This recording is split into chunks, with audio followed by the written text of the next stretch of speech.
उम्मीदवार रेखा गुप्ता के नामांकन ने एक बार फिर से महागठबंधन की एकजुटता को कटघरे में खड़ा कर दिया। रेखा गुप्ता के नामांकन से लालू परिवार दूर रहा। कांग्रेस के शीर्ष नेता नामांकन में शामिल नहीं हुए। लेफ्ट पार्टियों का भी प्रतिनिधित्व नहीं दिखा। तेजस्वी यादव बांकीपुर जैसी हाई प्रोफाइल सीट के चुनाव को छोड़कर यूरोप टूर में बिजी हैं। सवाल है कि रेखा गुप्ता के नामांकन से लालू परिवार ने दूरी क्यों बनाई? क्या ऐसी एकजुटता को महागठबंधन कहा जा सकता है? आरजेडी उम्मीदवार रेखा गुप्ता ने बड़े धूमधाम से अपना नामांकन दाखिल किया, लेकिन रेखा गुप्ता के नामांकन में पार्टी के शीर्ष नेता गायब रहे। लालू प्रसाद यादव, राबड़ी देवी या तेजस्वी यादव जैसे आरजेडी के शीर्ष नेता रेखा गुप्ता के नामांकन में शामिल नहीं हुए। इतना ही नहीं, कांग्रेस के बड़े नेताओं ने भी रेखा गुप्ता के नामांकन से दूरी ही बनाकर रखी।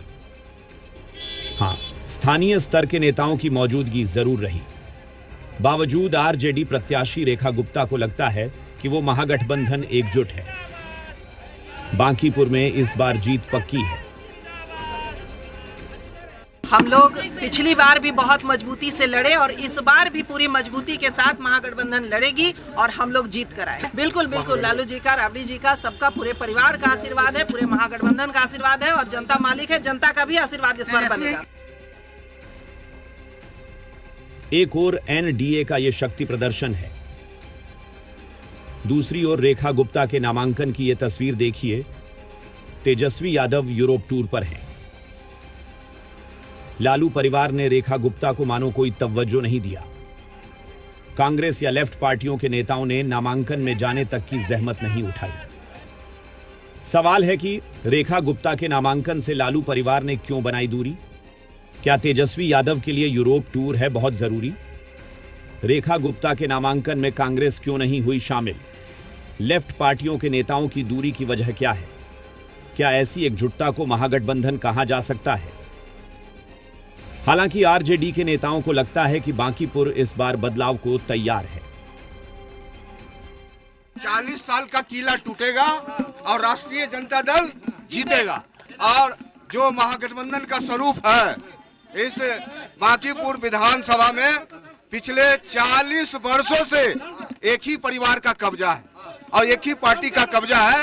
यहाँ की जनता उभी हुई है, जनता ने मन बनाया है अब की बार रेखा गुप्ता। यहाँ के जनता यहाँ के समस्याओं से परेशान है और सब लोगों ने मन बना लिया है परिवर्तन का। ये परिवर्तन की आंधी है, ये रेखा कुमारी गुप्ता का परिवर्तन की आंधी है और इसमें ही विजय होंगे।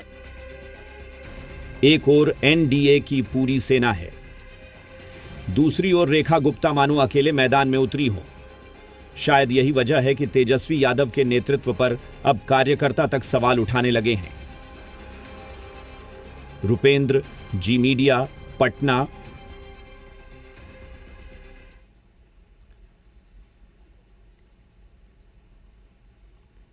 बांकीपुर उपचुनाव को लेकर आरजेडी प्रत्याशी रेखा गुप्ता के नामांकन में भले ही कांग्रेस के शीर्ष नेता नहीं पहुंचे, लेकिन कांग्रेस के मुख्य प्रवक्ता राजेश राठौर रेखा गुप्ता की जीत का दावा कर रहे हैं। राजेश राठौर की दलील है कि नीतीश कुमार के नाम पर लोगों ने वोट किया, लेकिन मुख्यमंत्री बदलकर जनता को ठगा गया, लिहाजा जनता इस बार हिसाब करने में जुट गई है।